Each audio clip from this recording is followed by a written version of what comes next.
At the bride's bouquet, and we're going to try something new. Not sure how this is going to turn out, but I'm going to show you how I make a cascade bouquet.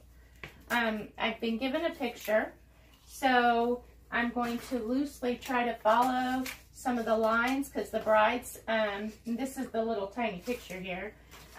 She said that she likes the greenery that's in it and likes how it kind of flows out.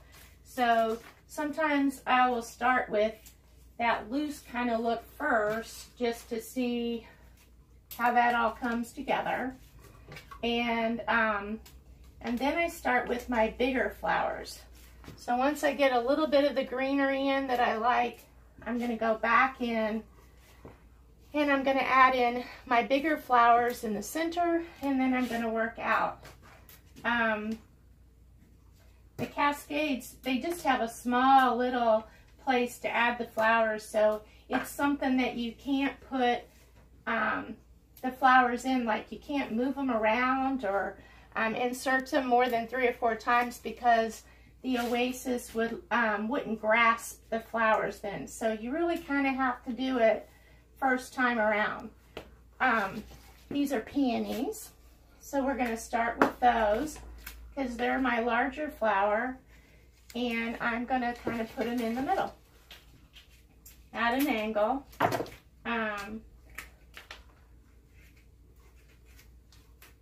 And all flowers should be inserted about 2 to 3 inches in so that it doesn't fall apart. That's something that sometimes I'll hear from photographers. They're like, wow, your bouquets stay together. And I'm thinking, I hope so. That's the minimum, right? So you can see this is kind of starting to come together. We're going to use some garden roses that are like a light blush.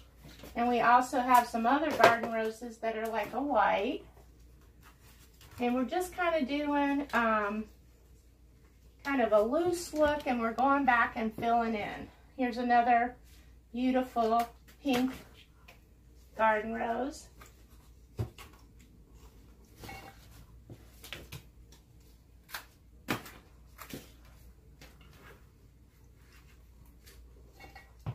And it's starting to come together now.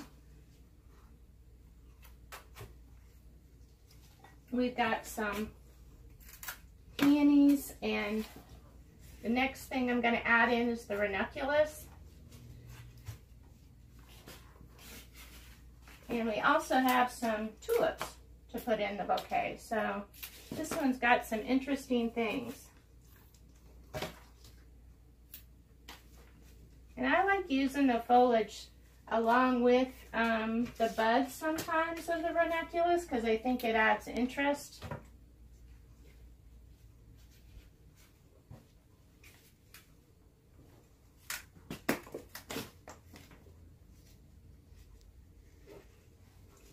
And it's kind of creating a grid in here, so it's locking up.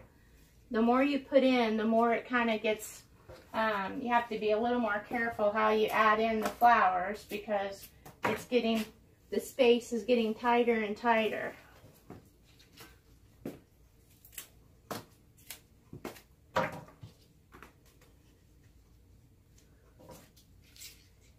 And then these are the Parrot tulips.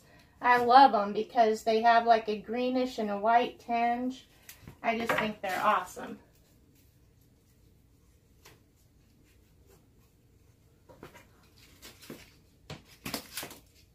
Oops, drop one.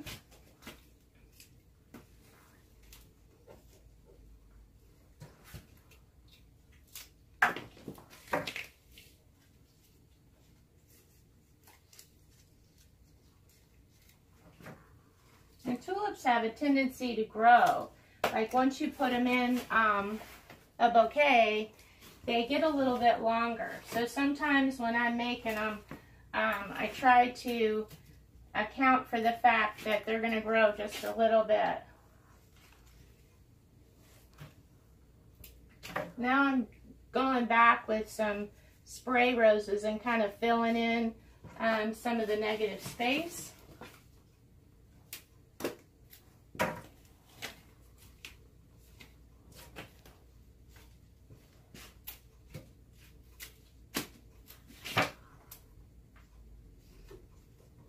And the thing that we'll do right before delivery, there's a product called Stem Lock, which actually glues the stems in the bouquet. So this, I feel very confident in this, but you also, just to give it some extra security, we stem lock it. And one of the things that we like to tell our clients is the photographers, when they're grabbing the bouquets, this one should always be held from the bottom. It should never be put down on its face, and it should be treated as gentle as their camera equipment. So shout out to the photographers that when they're picking up these beautiful blossoms of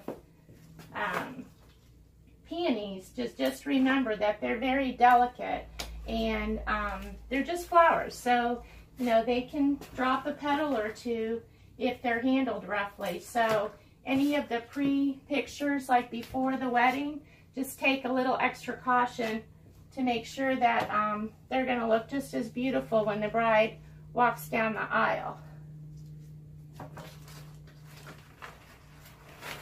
And then the last thing we're going to add in is some dollar-uke, because this is a really popular item right now, and people like the looseness and the color of it, and so we're just going to add some of that in.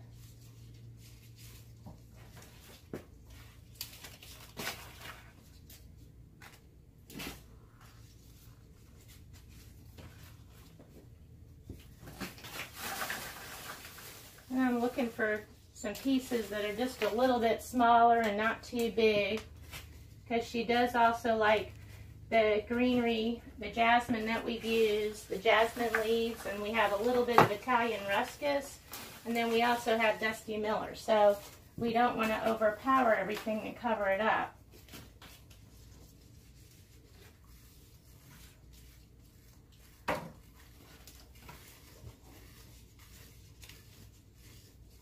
Okay, there you go.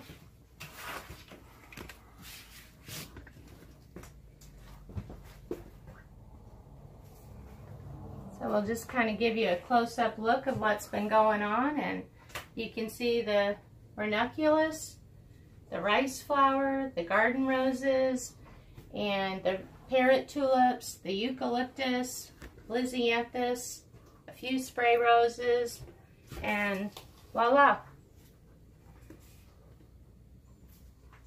So being in front of the camera is not my favorite thing, but now you get to see behind the scenes. Let me know what you think.